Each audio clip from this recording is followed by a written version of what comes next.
sat by the window of a small one-bedroom apartment in South Central LA, his right hand trembling as he typed on an old laptop. The flicker of the streetlight outside cast fractured shadows across his face. On the wall beside him hung the newspaper clipping he read every night. Charges dropped in West Ridge chemical incident. Below the headline were two familiar faces, Derek Callahan and Ryan Foster, smiling, dressed in suits beside their parents. The court had ruled the poisoning an accident, an unfortunate case of adolescent misjudgment. Derek's father's lawyers had made sure of it. Elton's scholarship was gone, his reputation tarnished, his dream of becoming a biomedical engineer erased by a few vials and a lie. He folded the newspaper and whispered, "You took everything." He opened a digital folder named Project Restoration. Inside were research documents, schematics of UCLA's lab, notes about chemical interactions, and a list of ingredients that could be synthesized from everyday items. He had spent months learning again, reading, watching tutorials, attending free online chemistry lectures. His body might have been broken, but his mind still worked like a blade. 2 weeks later precisely, on October 17th, 2015, 8:30 p.m. at a crowded diner in downtown Los Angeles, Derek Callahan leaned back in a booth, laughing loudly.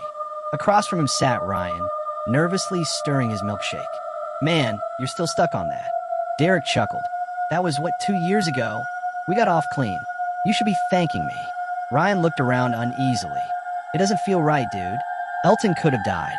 He'll never walk normal again." Derek rolled his eyes. "He's fine. He'll get over it. People like him always do." Outside, across the street, Elton sat in a gray hoodie, his hood drawn low, his eyes fixed on Derek through the diner's window. In his lap was a notebook with 2 names underlined in red. On November 5th, 2015, 8:30 a.m., UCLA Research Facility, a janitor wheeled a cart down the hall. No one noticed the thin young man in the blue maintenance uniform following behind him, badge clipped neatly to his chest, E. Davis. It had taken months, but Elton had managed to secure a temporary position through a local employment agency, cleaning the lower-level labs. No one questioned it. To them, he was just another quiet face behind a mop bucket. Inside the chemical storage room, Elton scanned the inventory list and located a familiar formula, X7's derivative compound, now labeled neurovariant 3B. He stared at it, the liquid shimmering amber under fluorescent light. His hand trembled slightly as he whispered, "This time, I know what I'm doing." He took nothing that day. Not yet. He was patient now, the kind of patience only pain could teach. 6:15 p.m., Ryan Foster walked out of his evening class at Los Angeles City College. His car, a silver Honda, was parked under a flickering lamp.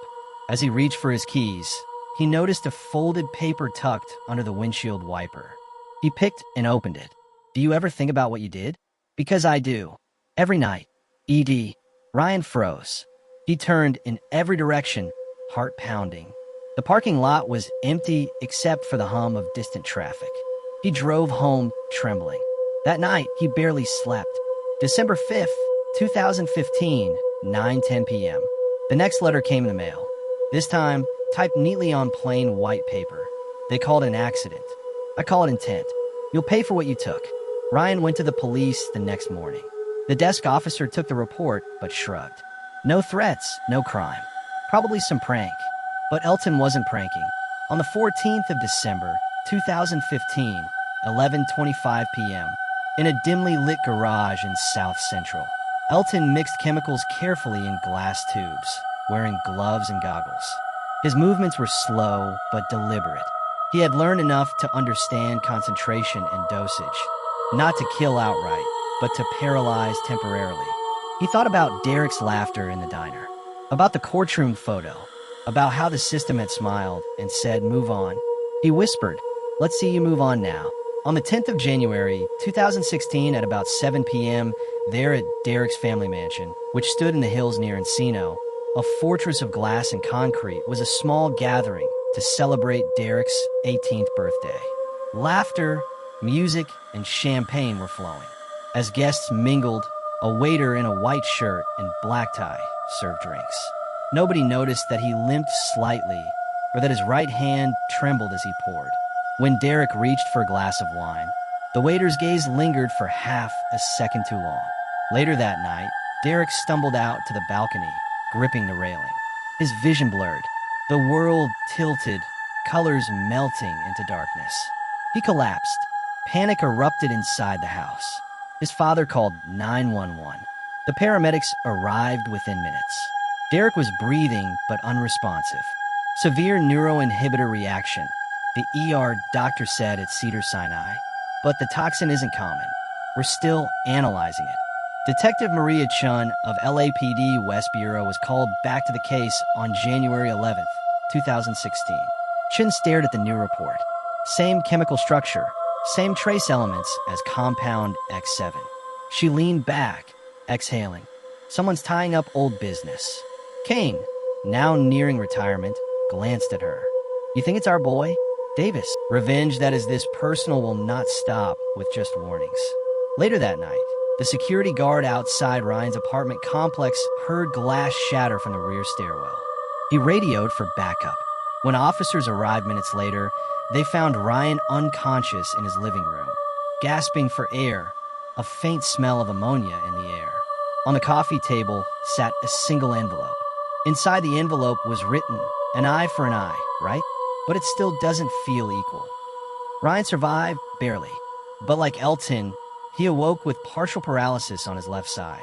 Detective Chun stood over his hospital bed the next morning.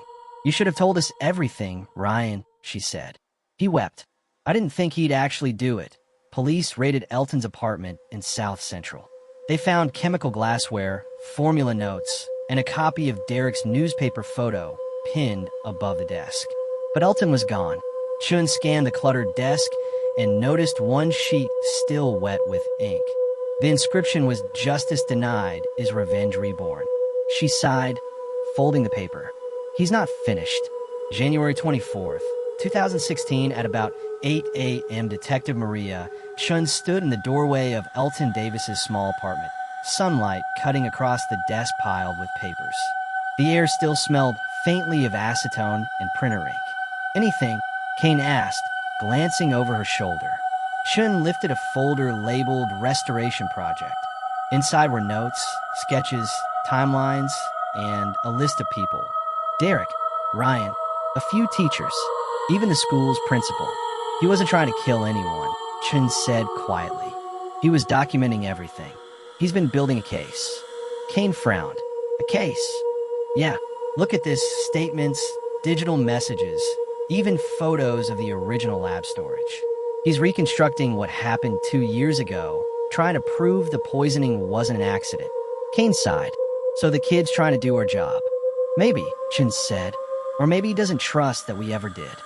Across town, Elton sat in the back corner of a public library, hunched over a laptop. The tremor in his right hand made typing painful, but he pressed on. On the screen, a timeline grew longer. March 15th, 2014, theft. March 16th, chemical placement. March 17th, collapse. He added screenshots of chat messages he'd secretly recovered from a cloud backup. Messages between Derek and Ryan bragging about ruining the golden boy. The evidence wasn't perfect, but it was something. When he saved the file, he named it truthbeforeforgiveness.pdf. He whispered, "You don't bury truth. You expose it." LAPD, West Bureau, interview room. Detective Chun sat with Ryan Foster, who looked exhausted and pale. Ryan, Chun began calmly. We know Elton didn't disappear to hide. He's collecting evidence. Whatever you're still keeping from us, now's the time. Ryan rubbed his face. I told you everything before. Chun slid a printout across the table. It showed one of his old chat logs, timestamped a day before the incident. Ryan's eyes widened. He'll freak when they find it under his bed. Don't be a coward, Ree. It's harmless. He swallowed hard. I didn't mean for it to go that far. Derek said it was nothing serious. And after the poisoning? Chun asked. Derek said it was nothing serious. And after the poisoning? Chun asked. Hesitated. The school board. And Derek's father. Chun's jaw tightened. So it wasn't just two boys. It was a cover-up. Detective Chun walked through the polished halls that once felt untouchable. She flashed her badge at the receptionist, who recognized her immediately. "Detective," she said nervously, "is this about that old case again?" "Yes," Chen replied. "And this time, we're not brushing it off." Inside the principal's office, files were stacked neatly on a mahogany desk. Chen placed a subpoena down. "We need every record of the 2014 incident.